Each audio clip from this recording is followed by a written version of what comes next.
team sitting behind you when you're back in Nottingham fighting? It's exciting. It's really exciting. Normally my fans have to travel, quite a distance to watch me fight, and obviously the last one being in Vegas, a lot of people couldn't get to watch it, and most people can't stay up till 3 in the morning to watch it. So it's going to be nice to be able to come to the fans this time and put on a show in the hometown. So you're living in Vegas, aren't you, at the moment? Yep. And your last fight, you got a knockout of the night, did you? And you were training in front there. Are you doing the same again for this fight? Yeah. I got back to Nottingham just over a week ago. So I've done pretty much all of my training camp in Vegas, and my training camp just continued on from the last fight as well. So I've stayed in shape, and I've just continued to work on my technique. And Frank's been a huge help. It's nice to have him around the gym, and we have, I have Forrest Griffin in the gym every day as well, which is always good to have around. He's an entertaining guy. And what do you think of the facilities here at Gym Combat? They're awesome. It's the first time I've been here. I've known Nash for a long time, and he's done a great job. We've trained at all different kinds of places with Nash, and the last time I trained with him was at a squash court. So this is a massive upgrade from that, and the place looks awesome. It's nice to have a big facility for mixed martial arts in Nottingham.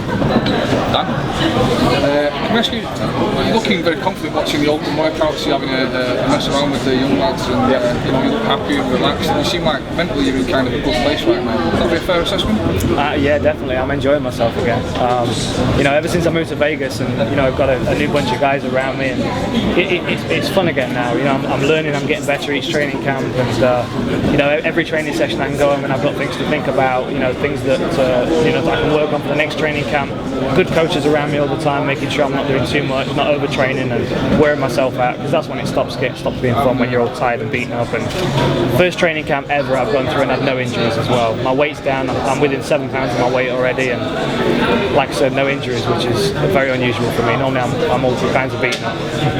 Run me through your Vegas situation quickly, because you were doing some training with Roy Nelson. Yeah. But that's finished now, right? Yeah, well I was working with Roy a little bit. We went out for the last 6 weeks for the Chris Lytle fight.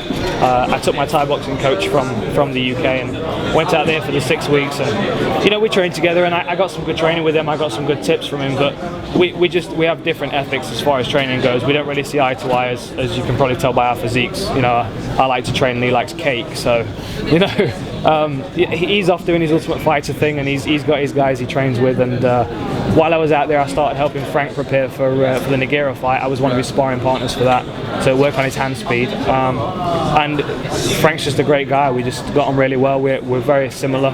He has a lot more guns than I do, but we call him Tackleberry in the gym. What actual real guns? Last question, guys. Yeah, real guns. Yeah. He's a big fan of firearms and cars and motorbikes as well. He's the typical man. But I started working with his coaches around that same time, and everything just clicked. And the training's been great since then. I've been working together for a year now, and I've improved leaps and bounds. I've got a lot of tricks in the bag ready for Saturday night that he won't know about. Okay, and the very last question, we've just been told, the final question. So you just mentioned different ethics. Yep. Roy Nelson, different ethics also with your old friend Matt Hughes, who's just been to Africa shooting animals. Yes. Which didn't go down very well at your end. No, it didn't go down very well anywhere, really, from what I can tell on the internet. No, I don't really understand. I don't really understand how you fly out to Africa and you stand on the savannah and look at those animals and go, I want to kill that. I can't make sense of that in my head. And for someone who's a self-proclaimed good guy Christian, he just doesn't calculate. He's getting his morals mixed up somewhere.